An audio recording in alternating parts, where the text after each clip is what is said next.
ये गेंदबाज उन दिनों क्रिकेट की दुनिया में एक नया गेंदबाज था। उसके कई कारनामे इस दुनिया ने सुन रखे थे, लेकिन आज के दिन वो जो करने वाला था वो इंटरनेशनल क्रिकेट में टीम इंडिया के लिए पहली बार था। 29 जनवरी 2017 नागपुर का ये क्रिकेट स्टेडियम, दो सबसे बेहतरीन टीम एक दूसरे के आमने सामने थी। एक T20 वर्ल्ड कप के सेमीफाइनल में तो दूसरी उसी वर्ल्ड कप के फाइनल में वेस्ट इंडीज के सामने रनर अप थी। सेमीफाइनल में सिमंस तो फाइनल में कार्लोस ब्रैथवेट के कारनामे से पूरी दुनिया परिचित हो चुकी थी।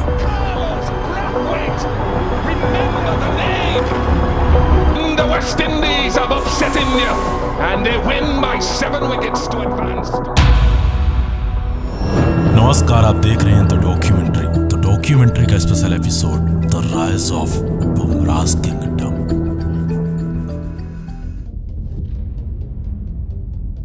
अंग्रेज 3 मैचों की T20 सीरीज खेलने के लिए भारत आए थे और इस सीरीज का पहला मैच जीतकर अंग्रेज एक बार फिर एक सदी हुई शुरुआत कर चुके थे। ऐसे में टीम इंडिया के सामने सीरीज के दूसरे मैच में एक विशालकाय चुनौती थी। टॉस जीतकर मॉर्गन ने पहले गेंदबाजी करने का फैसला किया। टीम इंडिया की ओर से हिटमैन की अनुपस्थिति में पारी की शुरुआत कर रहे थे KL राहुल और स्वयं कप्तान किंग कोहली, परंतु अंग्रेजों की शानदार गेंदबाजी की बदौलत पावर प्ले के शुरुआती 3 ओवर में टीम इंडिया महज 15 रन जोड़ पाती है। इस दबाव को देखते हुए टीम इंडिया के कप्तान ने पावर प्ले के अगले ओवर में टाइमल मिल्स को रिमांड पर लिया और मिल्स के इस ओवर में एक छक्के और एक चौके की मदद से 15 रन बटोर लिए। इन 15 रनों की मदद से अब टीम इंडिया के खाते में 30 रन आ चुके थे, परंतु इंग्लैंड ने अगले ओवर में पलटवार किया और जॉर्डन ने 5वें ओवर की पहली बॉल पर टीम इंडिया के कप्तान का विकेट झटक पवेलियन की राह पकड़ा दिया। भारत कप्तान के रूप में अपना पहला विकेट खो चुका था। विराट के जाने के बाद रायना राहुल का साथ निभाने के लिए मैदान में थे, परंतु विराट के उस विकेट के पश्चात टीम इंडिया पावर प्ले में कुछ खास कमाल न कर सके और शुरुआती 6 ओवर में एक विकेट के नुकसान पर महज 46 रन बना सके। पावर प्ले खत्म होने के बाद अंग्रेजी गेंदबाजों की पकड़ टीम इंडिया के बल्लेबाजों पर अब पूरी तरह बन चुकी थी। भारत के इन बल्लेबाजों पर दबाव अब धीरे धीरे बढ़ता जा रहा था और इसी दबाव के चलते सुरेश रैना ने आदिल राशिद के सामने अपने विकेट फेंक दिए। रैना के आउट होने के बाद अब सबको उम्मीद थी टीम इंडिया के युवराज सिंह से। युवराज ने आते ही टीम इंडिया के रनगति को बढ़ाने का प्रयास किया, परंतु अब तक खेल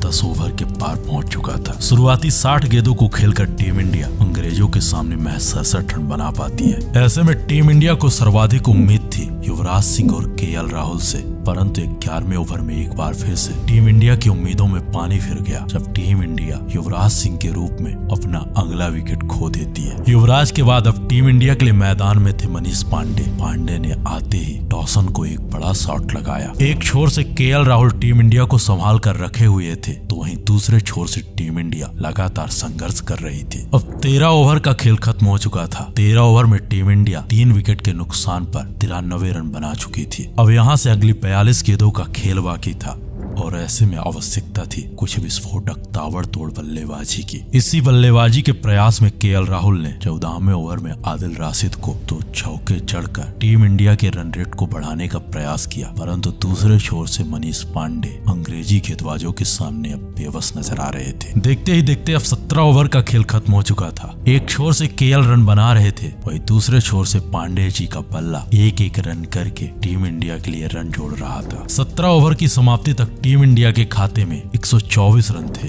अब यहाँ से 18 गेंदों का खेल बाकी था और भारत को अत्यंत आवश्यकता थी एक महाविस्फोटक फिनिश की। नागपुर के इस मैदान में टीम इंडिया के बल्लेबाजों के लिए रन बनाना टेढ़ी खीर साबित हो रहा था। 18वें ओवर में एक बार फिर टीम इंडिया ने अपने सबसे सफल बल्लेबाज KL के रूप में अपना अगला विकेट खो दिया। टीम इंडिया लगातार बैक टू बैक अपने विकेट खो रही थी और जिस विस्फोटक फिनिश की आवश्यकता थी टीम इंडिया के लिए वो फिनिशिंग टच टीम इंडिया का सपना बन के रह गया। आखिरी ओवर में जॉर्डन ने टीम इंडिया के 3 बल्लेबाजों को पवेलियन की राह पकड़ाकर भारतीय टीम को 3 स्टंप 4 गेंदों के साथ 5 खाने चित कर दिया। ये रहा टीम इंडिया के बल्लेबाजों का स्कोर कार्ड। टीम इंडिया की ओर से विराट कोहली ने 15 गेंदों में 21 रन बनाए, वहीं KL राहुल ने 6 चौके और 2 छक्कों की मदद से 71 रन बनाए। पांडे ने 26 गेंदों में 30 रन बनाए। बाकी सभी बल्लेबाज दहाई के आंकड़े को पार ना कर सके। ये रहा इंग्लैंड के गेंदबाजों का स्कोर कार्ड। इंग्लैंड की ओर से क्रिस जॉर्डन सबसे सफल गेंदबाज रहे।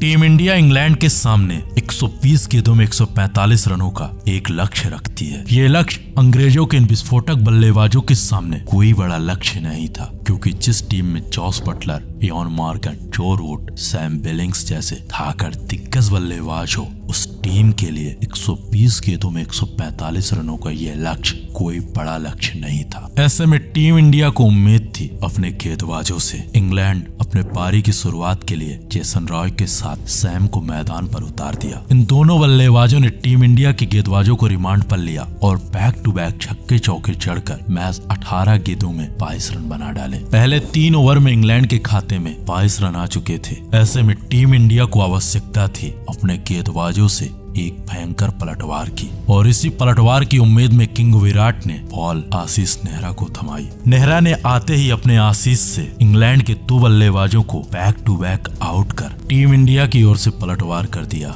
नेहरा के इस पलटवार के चलते अंग्रेज शुरुआती 6 ओवर में मैच 36 रन बना पाते हैं। अब इंग्लैंड के लिए बल्लेबाजी कर रहे थे इंग्लैंड के 2 अनुभवी बल्लेबाज जो रूट और मॉर्गन। ये दोनों बल्लेबाज टीम इंडिया के लिए मील का पत्थर बन चुके थे। अब तक 10 ओवर का खेल खत्म हो चुका था। इंग्लैंड के खाते में 65 रन आ चुके थे। यहाँ से ये लक्ष्य इंग्लैंड के लिए बेहद आसान नजर आ रहा था, परंतु 11वें ओवर में अमित मिश्रा ने अपने फिरकी से इंग्लैंड की सबसे बड़ी मछली इयान मॉर्गन को अपने जाल में फंसा लिया। मॉर्गन के आउट होते ही इंग्लैंड की रनगति बेहद धीमी पड़ चुकी थी। 13 ओवर के खेल खत्म होने तक और इंग्लैंड 13 ओवर की समाप्ति तक मैच 80 रन बना पाता है, परंतु 14वें ओवर में वेन स्टोक्स ने सुरेश रैना को अपने रिमांड पर लिया और रैना के इस ओवर में स्टोक्स ने एक छक्का और एक चौका चढ़ दिया। एक छोर से जो रूट इंग्लैंड के लिए एक छोर संभाल कर रखे हुए थे, वहीं दूसरे छोर से वेन स्टोक्स अपने अंदाज से बल्लेबाजी कर रहे थे। वेन स्टोक्स नाम का वो बल्लेबाज नागपुर के इस स्टेडियम में अंग्रेजों के लिए वरदान बन चुका था, क्योंकि बेन ने पहले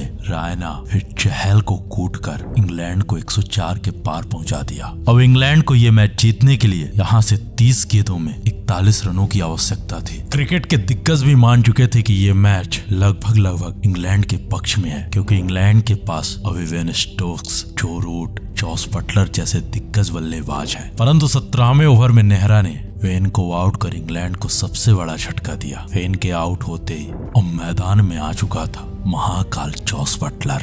अब अगली 18 गेंदों में इंग्लैंड को यह मैच जीतने के लिए 27 रनों की आवश्यकता थी और यहाँ से अगले 2 ओवर फेंकने वाला था टीम इंडिया का नया ब्रह्मास्त्र जसप्रीत बुमराह। ये गेंदबाज उन दिनों क्रिकेट की दुनिया में एक नया गेंदबाज था। उसके कई कारनामे इस दुनिया ने सुन रखे थे, लेकिन आज के दिन वो जो करने वाला था वो इंटरनेशनल क्रिकेट में टीम इंडिया के लिए पहली बार था। जब ये लक्ष्य इंग्लैंड को बेहद आसान नजर आ रहा था, उसी वक्त टीम इंडिया के लिए एंट्री करता है the silent killer Jasprit Bumrah. Bumrah के इस ओवर में इंग्लैंड के ये बल्लेबाज कुछ खास कमाल ना कर सके। बुमराह ने अपने इस ओवर में महज 3 रन खर्च करके इंग्लैंड के लिए इस लक्ष्य को थोड़ी और कठिन बना दिया। अब 18 ओवर का खेल खत्म हो चुका था। इंग्लैंड को अगली 12 गेंदों में अब आवश्यकता थी 24 रनों की, और इन्हीं रनों की आवश्यकता को देखते हुए जॉस बटलर ने आशीष नेहरा को आड़े हाथ ले लिया। एक छक्का और एक चौके की मदद से नेहरा के इस ओवर में 16 रन बटोर लिए। अब ये मैच एक बार फिर से इंग्लैंड के पक्ष में जा चुका था, क्योंकि यहाँ से इस मैच को जीतने के लिए इंग्लैंड को